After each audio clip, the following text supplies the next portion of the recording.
BRS party నాయకులు తెలంగాణ సంపదను దోచుకోవడమే కాకుండా తెలంగాణ యొక్క రాజకీయ వ్యవస్థను కూడా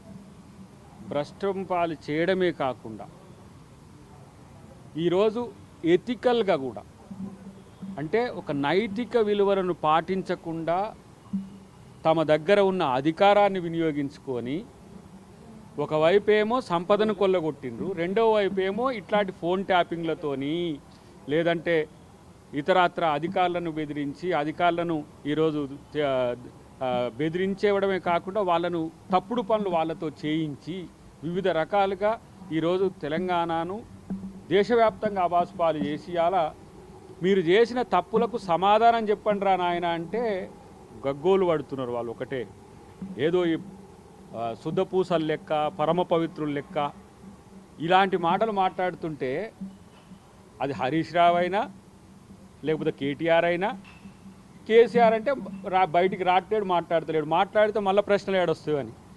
మొన్న వచ్చిండు వస్తుండు ఈరుడు వెళ్ళే అంటే వచ్చేసి అందుకని పెట్టుకొని ఏం చేస్తాడు ఆయన?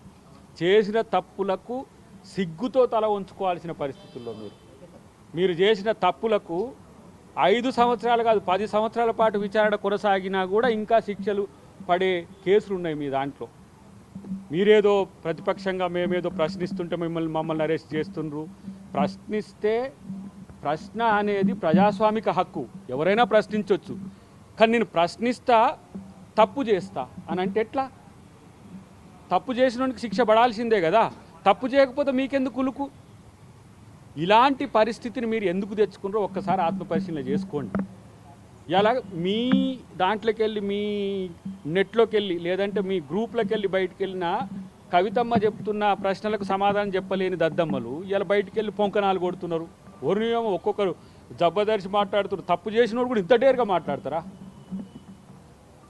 సిగ్గుండాలి కదా. నిస్సిగ్గుగా నిర్లజ్జగా తెలంగాణ సంపదను దోచుకోవడమే కాదు లక్షల కోట్ల అప్పుతో ఇవాళ తెలంగాణ ప్రభుత్వం ఇవాళ కాంగ్రెస్ ప్రభుత్వం ఎన్ని కష్టాలు పడుతున్నది. ఇలా ఒక్కొక్క పైసా దగ్గరికి తీసి పథకాలు అమలు చేస్తుంటే పథకాల మీద ఇష్టం వచ్చినట్టుగా మాట్లాడతారు. ఈరోజు పోయినసారి మొత్తం గ్లోబల్ సమ్మిట్లో దాదాపు 5 లక్షల కోట్ల పైచిలకు ఒప్పందాలు అయితే వీళ్లకు నవ్వులాట. గతంలో దావోస్లో 1,79,000 కోట్ల రూపాయల అగ్రిమెంట్స్ అయినాయంటే నవ్వుతారు. ఈ సన్నాసులు ఎక్కడ చదువు లేదు, ఊకనే అది ఇది మాట్లాడుకుంటా ఏదో పొంకనాలు కొట్టుకుంటూ ఆడిపోయి తిరిగి వచ్చి 27,000 కోట్లు 17,000 కోట్లు తెస్తే అక్కడ కంపెనీ లేవా? ఈ మా ఆధ్వర్యంలో కంపెనీలు వస్తే ఈ విధంగా చేస్తుంటుంది. ఈరోజు తెలంగాణ ఆర్థిక స్థితికి ఆర్థిక విధ్వంసానికి కారణం కేసీఆర్.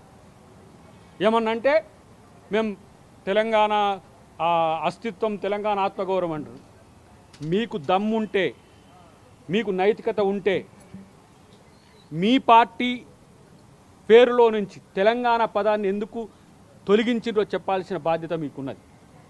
భారత రాష్ట్ర సమితి అంటారు, భారతదేశంలో గుణాత్మకమైన మార్పు అంటారు, ఇలా మళ్ళీ తెలంగాణ అస్తిత్వం తెలంగాణ అస్మిక మేమే అంటారు.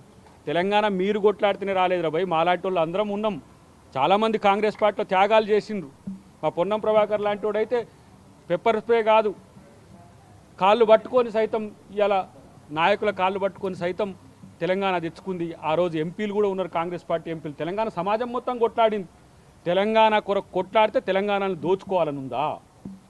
ఒక్కొక్కరిని ఫామ్ హౌజులు ఏంది, ఒక్కొక్కరిని ఆస్తులు ఏంది, ఇదిగాక మళ్ళీ ప్రభుత్వానికి సమస్య రావద్దని ఆ పెగాసిసో స్పైవేర్తో పెట్టిన ఆ ఫోన్ ట్యాపింగ్ లేనిది, ప్రైవేట్ ఫోన్ ట్యాపింగ్ లేనిది, ఫోన్ ట్యాపింగ్ లేనిది, వైట్ ఫోన్ ట్యాపింగ్ లేనిది, అధికారులను బెదిరించుడేంది, ఇన్ని రకాల విధ్వంసాలు చేసి తగుదునమ్మా అని ఇలా ఏంది నిజాయితీ పరువుల లెక్క మీరు మాట్లాడితే ఎవరు నమ్ముతారు? ఇలా హరీష్ రావు చాలా పెద్దగా మాట్లాడుతున్నాడు. ఆయన మేము చూస్తున్నాం, ముఖ్యమంత్రి మీద మాట్లాడుతున్నాడు, ప్రభుత్వం మీద మాట్లాడుతున్నాడు.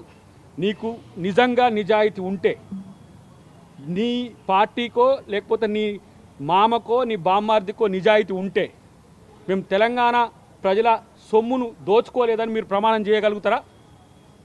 మీకు ఇష్టమైన దేవుళ్ళ మీద ఎవరి మీద ప్రమాణం చేయగలుగుతారా?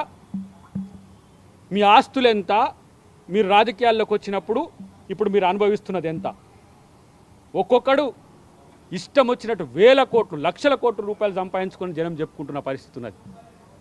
ఇలా నేను అంటున్న ఫోన్ ట్యాపింగ్ విషయంలో హరీష్ రావు మాట్లాడుతున్నాడు కదా, నువ్వు తప్పే చేయలేదు కదా, గిల్ట్ ఎందుకు? పోయి సమాధానం చెప్పు.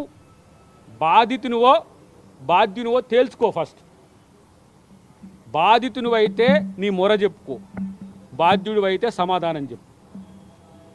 ఈ రెండిట్లల్లో బాధితునివైతే నీ వైపు ఎవరు కూడా ఆలోచించరు.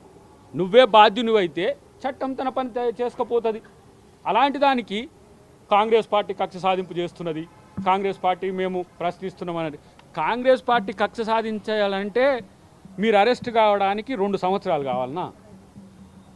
హోంశాఖ మంత్రి కూడా ముఖ్యమంత్రి గారే కదా, ఆయన మీరు కాక ఏ విధంగా అరెస్ట్ చేసినరో నడి మధ్య రేతిని తీసుకొని బెడ్రూమ్లోకి వెళ్ళి తీసుకుపోయి చేసినట్టు, లేకపోతే కోదండరామ్ ఇంటి తాళాలు బలగొట్టిపోయి చేసినట్టు, మేము మురళీ ముదిరాజ్ కాడికి పోతే మమ్మల్ని తీసుకుపోయి అరెస్ట్ చేసి జైల్లో పెట్టినట్టు, లేకపోతే మందకృష్ణను ఇక్కడ ట్యాంక్ బండ్ మీద నిరసన చెప్తుంటే ప్రపంచ తెలుగు సభలు అడ్డుకుంటానికి వచ్చిందని 2 నెలలు జైల్లో పెట్టినట్టు పెట్టలేమా నిన్ను? ఏం పెద్ద పొడింగ్లా? కేసీఆర్ దొరకడా, హరీష్ రావు దొరకడా, కేటీఆర్ దొరకడా? తిరుగుతూనే ఉన్నారు కదా. కక్ష సాధింపు అయితే గివన్నీ ఎందుకు? కక్ష సాధింపు అయితే చట్టం ముందుకు తేవడం ఎందుకు? కక్ష సాధింపు అయితే విచారణ పేరు మీద తాత్సారం చేసుడు ఎందుకు? సభ్య సమాజం ముందు కాంగ్రెస్ పార్టీ ముద్దాయిగా ఉండడం ఎందుకు? కాంగ్రెస్ ప్రభుత్వం ముద్దాయిగా ఉండడం ఎందుకు? ఒక ఆయన అడుగుతున్నాడు ఇప్పుడు, సార్ మీరు ఇవన్నీ చేసిన ఆరోపణలన్నీ కూడా ఉత్తేనా సార్, రాజకీయాల కొరకు చేసిండ్రా? మీరు వాళ్ళని అరెస్టే చేస్తలేరు కదా అన్న వాళ్ళకి ఏం సమాధానం చెప్పాలి? కాబట్టి ఎప్పుడు ఏం చేయాలనే విషయంలో ప్రభుత్వం కూడా విచారణ సంస్థల మీద ఒత్తిడి తీసుకురావట్లేదు. వాళ్లకు సమయం దొరికినప్పుడు, కోడ్ ఆఫ్ కండక్ట్ లేనప్పుడు సందర్భానుసారం ఎవరెవరు ఏ దశల్లో ఎవరిని విచారించాల్సిన పరిస్థితి వచ్చినప్పుడు వాళ్ళని విచారిస్తున్న పరిస్థితి మేము చూస్తున్నాము.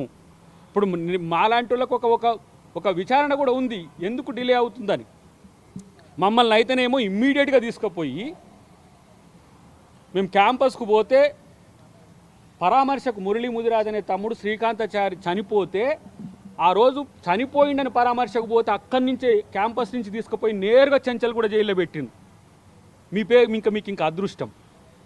మిమ్మల్ని ఏంది విచారణ పేరు మీద తప్పులు చేసిండ్రా లేదా అని నిజాయితీగా పోలీసులు విచారిస్తున్నారు. విచారించడానికి కూడా లేదు, పోలీస్ స్టేషన్ నుంచే నేరుగా జైలుగా పట్టుకుపోయిన చరిత్ర మీది. మీలాగా మేమన్నా కాంగ్రెస్ ప్రభుత్వం ఏమైనా చేస్తుందా? రేవంత్ రెడ్డి గారు ఏమైనా చేస్తుండ్రా? రేవంత్ రెడ్డి ప్రభుత్వానికి కక్ష సాధింపులు ఎక్కువైతే మీరు ఒక్కరు కూడా బయట మాట్లాడరు, ఒక్కరు కూడా బయట ఉండరు. ఇగో ఇట్లాంటి పొంకనాలు కొట్టుకుంటా మేము నిజాయితీ పరులమని చెప్పరు. కాబట్టే అసలు రేపటి రోజున ఎదుర్కోబోయేట దాంట్లో ఎంత పెద్దోళ్ళు ఉంటారో. ఒక ఆయన అడిగిండు ఇంతకుముందు, కేసీఆర్ కూడా ఉంటాడా సార్ అంటే, కేసీఆర్ తప్పు చేస్తే కేసీఆర్ ఉండకపోతే అడిగిపోతాడు. మాజీ ముఖ్యమంత్రి అయితే మాత్రం, లేకపోతే తెలంగాణ కొరకు గొట్లాడిని అంటే మాత్రం తప్పు చేస్తే వదిలేస్తారు ఎవరినైనా. నేను అంటున్నా ఈరోజు ఒక సగటు తెలంగాణ వాదిగా, సగటు తెలంగాణ కాంగ్రెస్ వాదిగా నేను మాట్లాడుతున్నా. మీరు ఈ తప్పులు చేయాల్సిన అవసరం ఎందుకు వచ్చిందో సమాజానికి చెప్పండి ఫస్ట్.